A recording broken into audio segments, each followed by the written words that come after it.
कधीच नाही चुकणार तुमचे फेवरेट टीव्ही शोज झी5 सोबत, तेही एकदम free.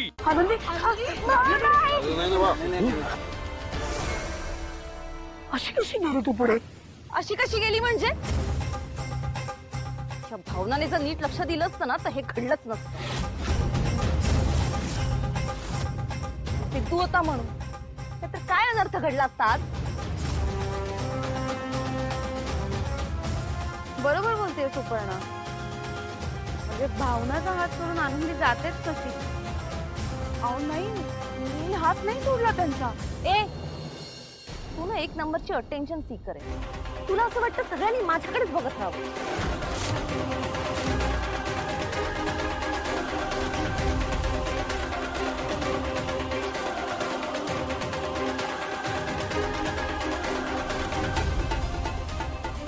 What a negligence, Bhavna.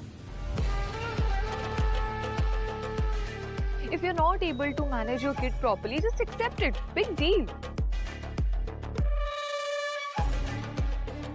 अगं काय आहे ना, हे जर स्वतःचं मूल असतं ना तर हे घडलंच नाही।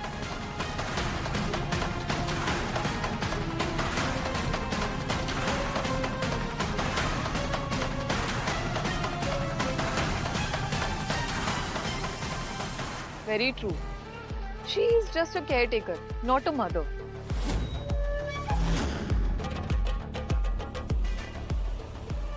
Enough.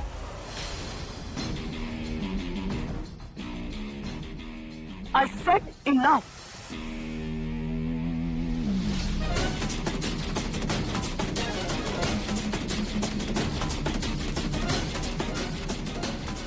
I don't understand. Why is hurting my daughter your one-point agenda?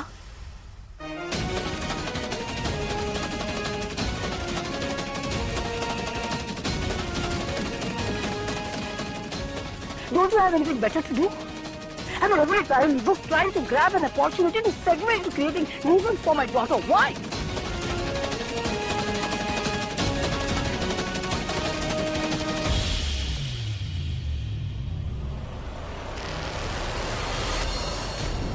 Just to create your presence and your importance in your niece's life? Is it happening? No.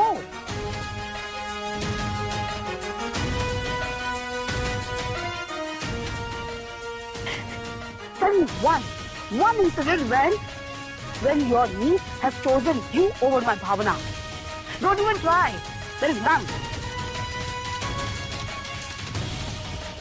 आणि त्याला कारण आहे सुपर्णा, कारण तुझ्यात ना या छोट्या मुलीने सुद्धा एक स्वार्थी बाई पाहिली आणि माझ्या भावनामध्ये आनंदीसाठी झोकून देणारी बाई पाहिली।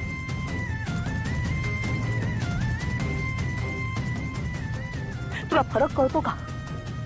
आता जे देवाच्या कृपेने काही घडलं नाही, पण जे घडलं असतं ते कुणाच्याही बाबतीत घडू शकत होतं। संधी मिळाली की माझ्या भावनाला बोल लावायला जातेस तू। प्रत्येक वेळी येऊन हक्क गाजवण्याची गरज आहे का? हक्काबरोबर जबाबदाऱ्या पेलता येतात तुला?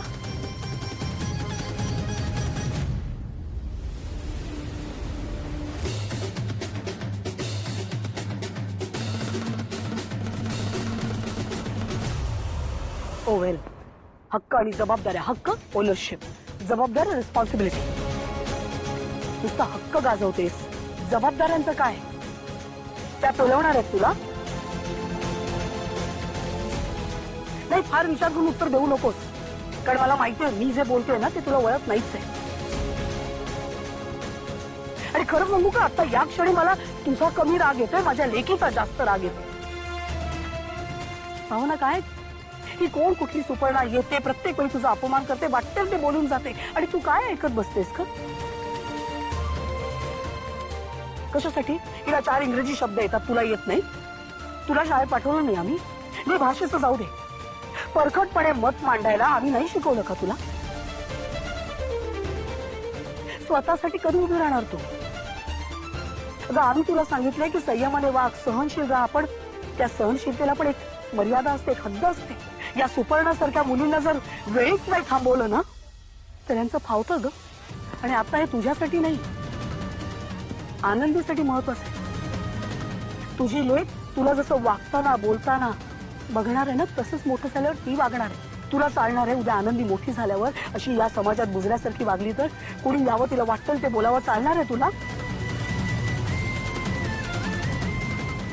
नाही ना, मला पण नाही चालणार. तेव्हा आत्ताच तुझं वागणं बदललं पाहिजे आणि या सुपर्णासारख्या लोकांना ना इथेच वेळीच थांबवलं पाहिजे. सुपर्णा, भावना, तिची आई लक्ष्मी आणि भावनाची लेक आनंदी आमच्याबद्दल गैरसमज करून घेऊ नकोस. आम्ही बुजरे नाही आहोत, आम्ही सहनशील आहोत, पण आमच्या सहनशक्तीला सुद्धा एक मर्यादा आहे आणि तू मर्यादा ओलांडू नकोस, नाही तर गाठ माझ्याशी आहे. M I clear?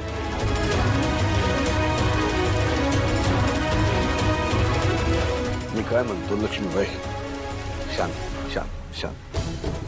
तुम्ही अगदी बरोबर बोलताय, पण शांत व्हा आता. झालं गेलं गंगेला मिळालं, पोरगी तर सुखरूप आहे ना, तेच हवंय ना आपला बास. नाही, बरोबर आहे तुमचं, तेही आहेच म्हणा. सिद्धू, नेहमीप्रमाणे अगदी देवासारखा धावून आलास बघ. तुझे आभार कसे मानू कळत नाही मला. खरंच भाव मानलेलं का तुला? आला गेला आणि वाचलं तुझं. अरे कमाल.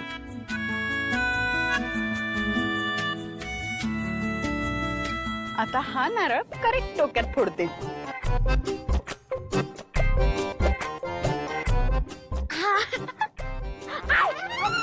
सॉरी.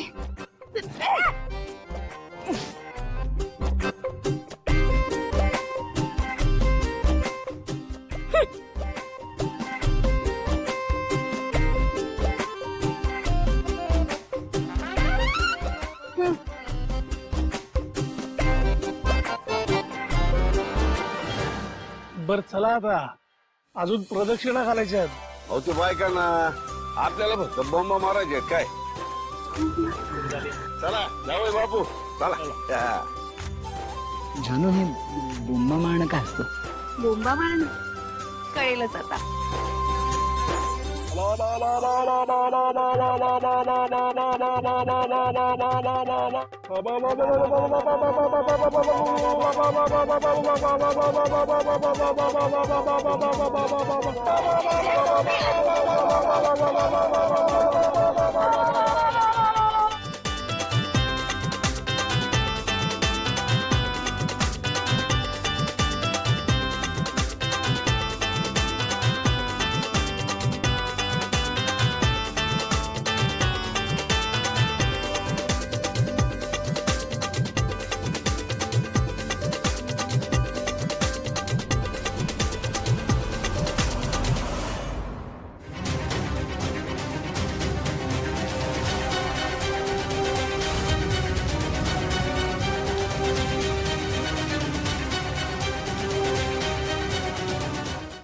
झी5 ॲप डाउनलोड करा आणि पहा सर्व एपिसोड्स एकदम फ्री.